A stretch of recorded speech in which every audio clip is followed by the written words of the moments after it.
say money doesn't buy happiness are lying to keep you from competing with them.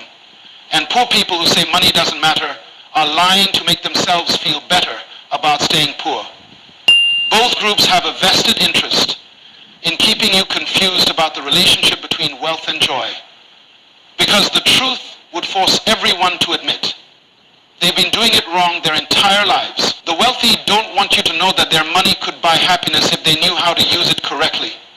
And the poor don't want you to know that their happiness would be enhanced if they knew how to create wealth responsibly. There was a man who owned 17 luxury cars, 3 mansions, and a bank account that could fund a small country for a year. His funeral was attended by hundreds of people. Yet as I stood there watching his golden casket being lowered into the ground, I noticed something that shook me to my core. His own children stood there with dry eyes and faces that showed relief rather than grief. This man had everything money could buy, but he died alone, bitter, and despised by the very people who should have loved him most. But here's what made this story even more powerful.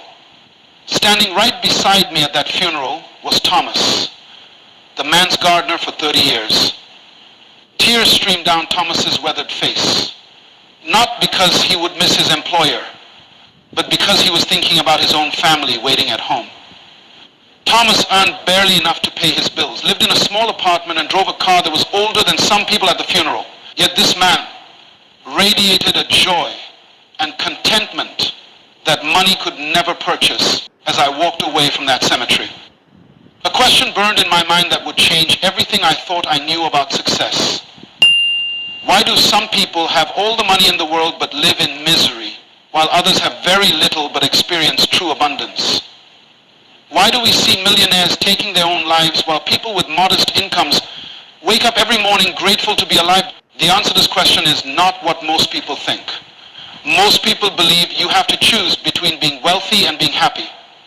They think money corrupts happiness, or that happiness means accepting poverty. But both of these beliefs are lies that keep people trapped in mediocrity. I've studied successful people for decades, and I can tell you with absolute certainty that the wealthiest and happiest people on earth understand something that most people never learn. They understand that true wealth is not just about having money in your bank account. True wealth is about having money and having meaning. It's about having financial abundance and emotional fulfillment. It's about being rich in your pocket and rich in your soul. The problem is that most people approach wealth and happiness like they're oil and water that can never mix. They think if you want to be wealthy, you have to sacrifice your happiness, work 18 hours a day, neglect your family, and become cold and calculating.